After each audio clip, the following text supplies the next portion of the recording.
दोस्तों नमस्कार, मैं राकेश शांडिल मोटिवेशनल स्पीकर सफलबनो.com पर आपका स्वागत करता हूं। आज फिर से एक शानदार मोटिवेशनल स्टोरी लेकर आप सभी के बीच उपस्थित हूं। एक बार की बात है, एक चिड़िया थी, उसके बच्चे होने वाले थे, लेकिन उसको किसी आशियाने की जरूरत थी तो वो ढूंढते हुए जंगल में पहुंची। वहां उसको दो पेड़ दिखे, एक पेड़ नदी के किनारे था और दूसरा नदी के किनारे से थोड़ी दूरी पर। उसने पहले पेड़ यानी नदी के किनारे वाले पेड़ से पूछा कि क्या मैं आपके पेड़ पर अपना घर बना सकती हूँ। पहले पेड़ ने मना कर दिया। अब वो दूसरे पेड़ के पास पहुंची, उसने यही सवाल किया तो इस वाले पेड़ ने उसको इजाजत दे दी कि तुम अपना घर यहाँ बना सकती हो। लेकिन कुछ दिनों बाद एक घटना घटी। वो यह थी कि अचानक बाढ़ आ गई और जिस पेड़ ने उसे मना किया था वो उखड़कर बह गया। यह देखकर अन्य पेड़ पर बैठी चिड़िया बोली कि जो दूसरों की मदद नहीं करते उसके साथ ऐसा ही होता है। कभी कभी भिखारी भी मदद कर देते हैं। बहते हुए पेड़ ने बहुत ही शालीनता के साथ जवाब दिया कि ऐसा बिल्कुल नहीं है। क्योंकि मैं नदी के किनारे थी और मुझे संदेह था कि बाढ़ आ सकती है और मैं गिर भी सकती हूं, इसलिए मैंने आपको मना किया, क्योंकि मैं नहीं चाहता था कि आपका और आपके नन्हे बच्चों का भविष्य मेरी वजह से बह जाए। और यह सुनकर उस चिड़िया की आंखें फटी की फटी रह गई कि मैं कितनी गलत थी। यह बात रियल लाइफ में भी लागू होती है। दोस्तों, जब हम किसी से कोई मदद मांगते हैं और वो हमें मना कर देता है तो हम उसके बारे में कैसी कैसी बातें सोचने लगते हैं।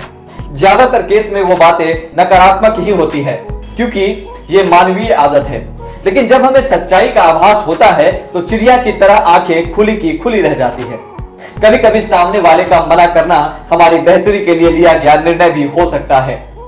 किसी से भी कोई काम दबाव में नहीं कराना चाहिए। अगर कोई आपको किसी काम के लिए मना करता है तो मान लेना चाहिए। हो सकता है वो आपके फायदे के लिए हो।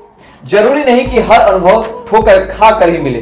कुछ सचेत होकर भी नुकसान से बचा जा सकता है।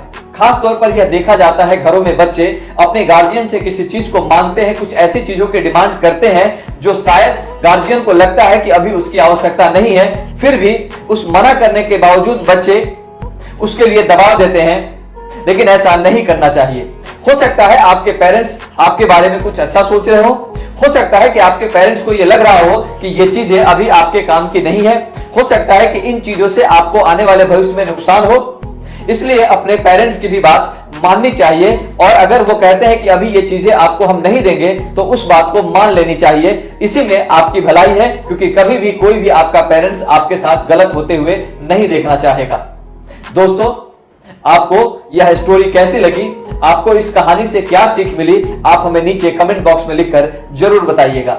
साथ ही इस वीडियो को ज्यादा से ज्यादा शेयर इसलिए कीजिएगा कि दूसरे लोगों तक भी ये बात पहुंचे और उनके अंदर भी जो इस तरीके की दिक्कत है वो ठीक हो जाए। अगर अभी तक आपने हमारे YouTube चैनल को सब्सक्राइब नहीं किया है तो आप हमारे चैनल को सब्सक्राइब कर ले। हमारे चैनल का नाम है सफल बनो।